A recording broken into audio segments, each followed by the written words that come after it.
Hi, my name is Emily Velicaria. This is my presentation for Grand Canyon University for my course Masters in Science of Nursing. This is called Phase 2 Care. Let's start with Kaiser Permanente. Kaiser Permanente is an organization that have always believed in innovations just like the founding fathers. Together, they introduced a new healthcare model, which heavily invested in evidence based practice and preventative medicine utilizing advanced technology. After offering the services to workers in Colorado River, they had started offering the medical services to the public in the 1940s. In Vallejo, California, 1945, they opened their hospital. And as of today, the same goal of bringing innovation into healthcare space exists as we just received the first Kaiser in Northern California to get a magnet designation. The mission of Kaiser Permanente is to exist to provide high quality, affordable healthcare services and to improve the health of our members and the communities we serve, being the leader in total health by making lives better. To be competitive in the global demands for higher quality healthcare, organizations must constantly examine their processes and ensure that they are still a reflection of the mission and vision. We must study our current performances and look for ways to improve it using organizational needs assessment.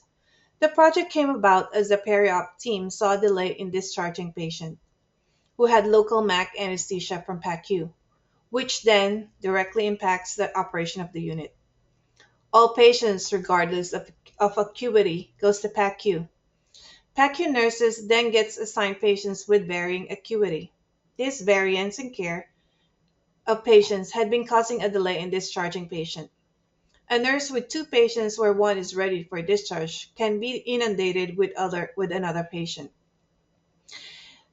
The staff had then verbalized feeling ineffective to delivering care to their patients. The patients also feels unsatisfied if they have to wait for a long time to be discharged. The prolonged length of stay also has financial burden to the hospital as well as delaying the next cases as the beds are not available for the next patient. The peri-op area is a unit composed of different subunits including the pre-op, OR, SPD, and PACU. We all work in perfect harmony to deliver the highest quality care in a timely manner. If one part faced barriers and obstacles, it would sure have an effect on the rest of the department. One of the issues that had been experiencing is the delay in discharging patients. Delay in discharge can create a chain reaction as it can cause a delay to the rest of the patient as beds are not available for the next patient or a nurse is not available. Upon further investigation, our nurses stipulates that the delay in in discharging patients is due to the variance in acuity assignment. One nurse can be tied up with more complicated case and could not give the discharge instruction to the other patient, which causes dissatisfaction among the patient and the family.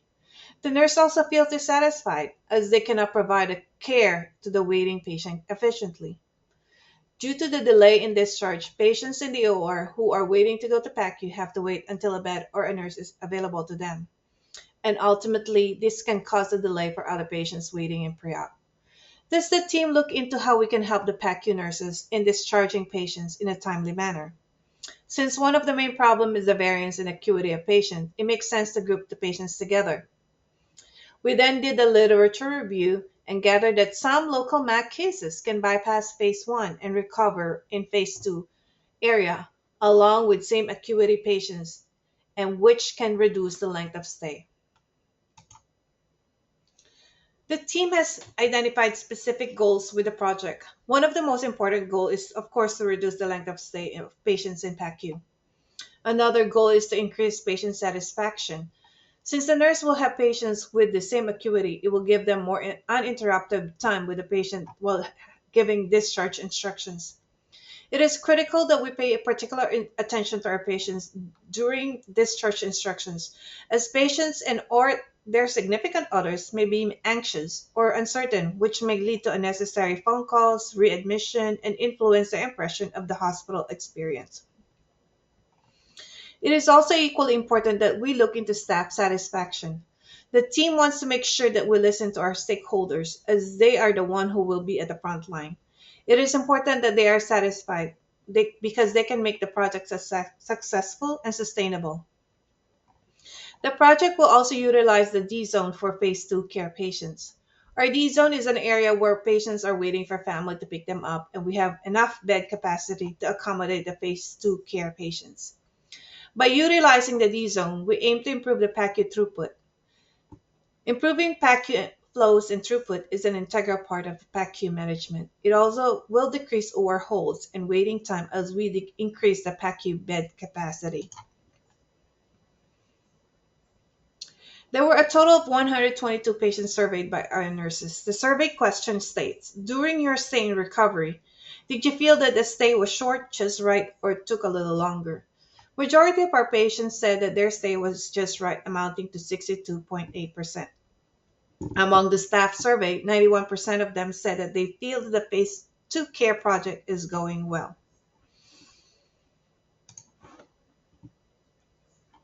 We collected data of all patients that had local MAC anesthesia during the months of March, April, and May. We look at the patient's time in PACU from the time they are transferred to PACU until they were discharged. The average length of stay for all patients is 90 minutes. After the project implementation, we collected the data of patients during the months of October, November, December, and we gathered that the average length of stay of all patients is 64 minutes. We were able to decrease the average length of stay in PACU by 26 minutes through our project. Also, while I was gathering data, I compared the surgery service with the greatest number of cases. The top three were orthopedics, gastrointestinal, and ophthalmology. There was significant reduction of average length of stay in orthopedics and GI procedures. The success of the project is very much dependent on the support of the stakeholders. When the project was first introduced, the staff had very positive reaction as they all want to provide a positive experience to our patients. This is very much evident in our staff survey. Management is also very supportive as they know that it will have financial gain from reduced length of stay of patients and increasing OR efficiency. And ultimately, our patients survey had gathered great results as a result of them did not feel as a majority of them did not feel rushed as they were discharged and as they were discharged. Sustainability means that all activities that supported the project are integrated into the organizational cultures.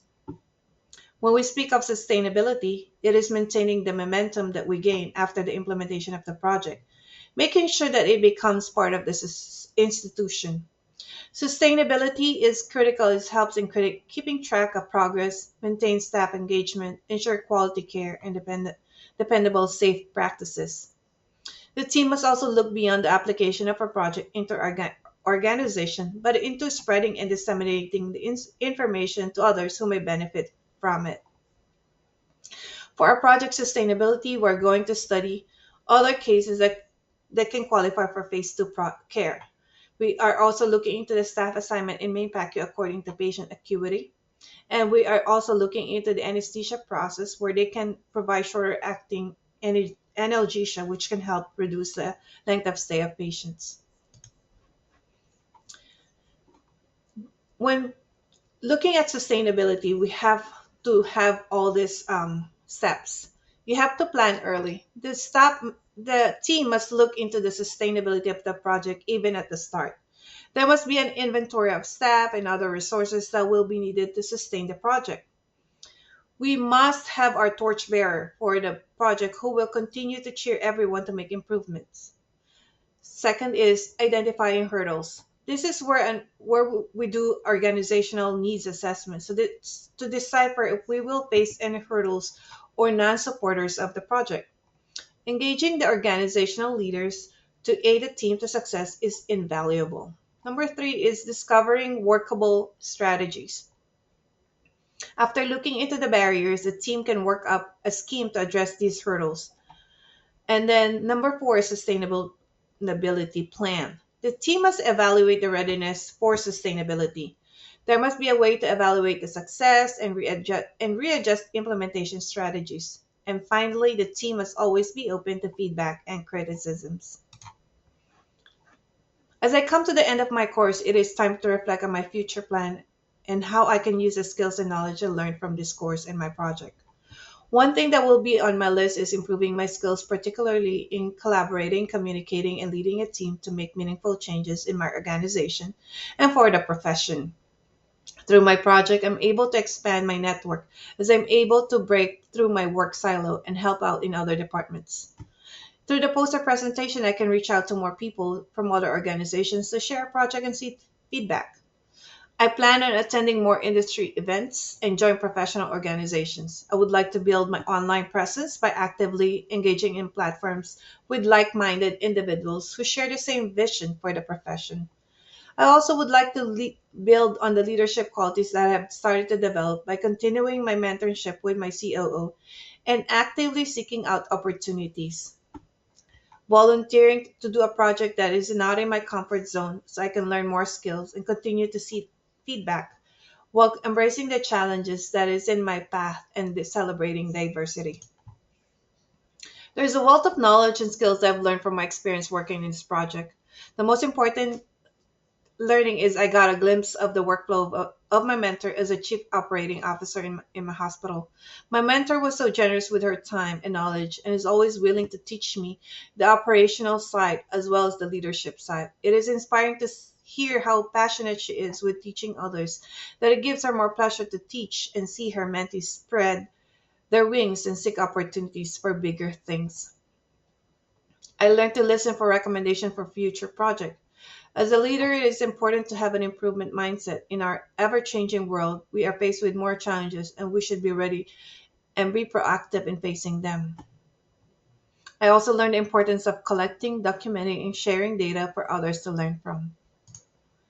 When it comes to leadership, it is important that we look for guidance be it from our mentor or organization to pave us a pathway to success. It is through the AONL that leaders can help ourselves to certain competencies that encompasses the skills, knowledge, and abilities to be a true leader. Number one, professionalism. On the many facets in the core competency of professionalism is professional accountability. And in it, we as leaders prioritizes our patients and their needs. In this project, we make it our priority the needs of our patient to an expedient delivery of care. Patients who are held in the PACU waiting for a nurse to be free is not an ideal scenario. We should make it our top priority that our patients take precedence over anything else, and by making some key changes to our workflow in PACU, we were able to reduce their wait times by almost 30 minutes. Those precious times where they could be at the comfort of their home starting the healing process. Communication and relationship management.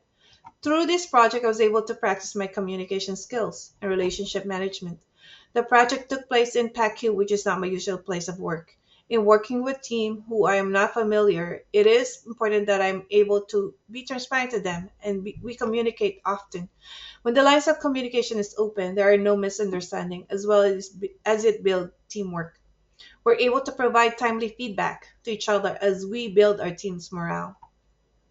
Knowledge of healthcare environment. It is very evident from the start that our team wants what is best for the patient, but at the same time, we want to make changes that is evidence based.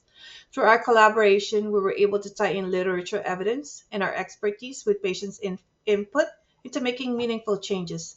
And through this project, we can embark on a new journey where we can disseminate the data and experience to others who may benefit from our work. Business skills and principles.